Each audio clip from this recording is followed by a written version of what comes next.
Tataas pa ang produksyon ng kuryente galing sa solar energy sa mga susunod na buwan. Dahil po ito sa paglaki ng output ng isang kumpanyang naglatag ng milyong-milyong solar panels sa 5 bayan sa Nueva Ecija at Bulacan. Kapag nakumpleto ang proyekto, ito na ang pinakamalaking solar at battery facility sa buong mundo.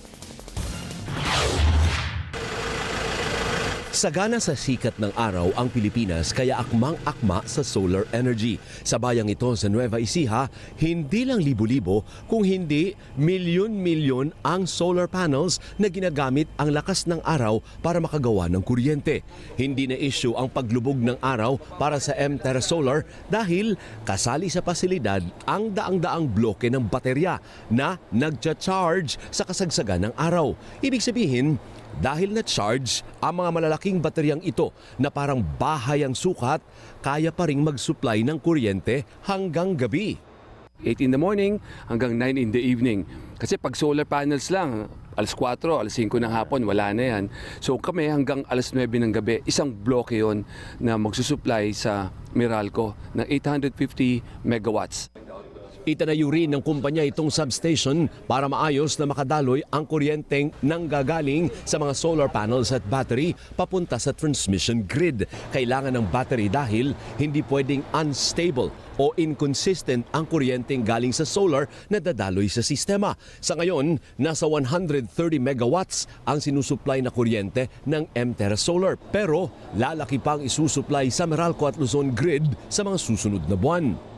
By May, magdi-deliver kami ng 255 megawatts. Pero ang naka-install na solar panels, mga 750 megawatts AC. No?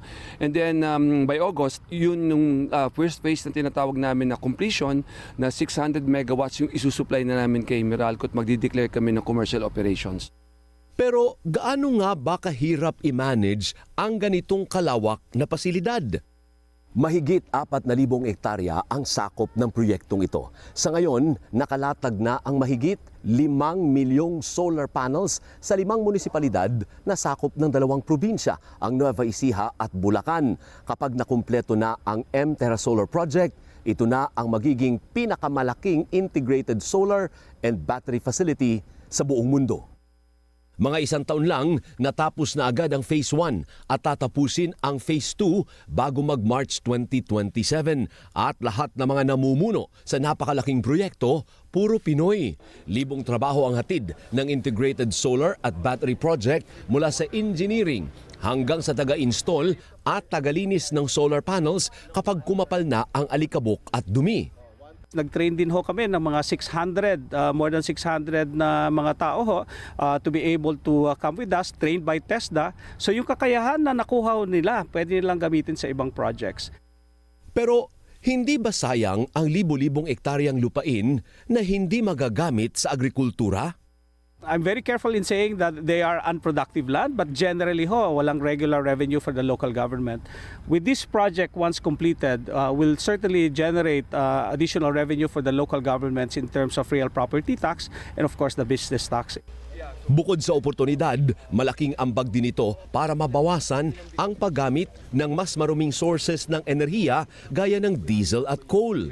This is the right step towards a transition to cleaner energy. Diba? Ang laki ng madidislodge na CO2 emission. Malaking hakbang para matupad ang target na pagpapalaki pa ng share ng malilinis na source ng enerhiya sa kabuuang supply ng kuryente sa Pilipinas sa mga susunod na taon. Samantala, bagyang lumiit ang napipintong rollback sa presyo ng diesel sa susunod na linggo. Base sa presyo sa world market, matapos ang 4 na trading days, nasa 8.50 pesos kada litro ang ibinaba ng diesel, 40 sentimos kada litro sa gasolina at 11 pesos naman kada litro sa kerosene. May isa pang trading day na natitira. Inaantabayanan din ang estimate na ilalabas ng Department of Energy na maaaring makialam sa dagdag bawas sa presyo ng produktong petrolyo habang nasa state of national energy emergency ang Pilipinas.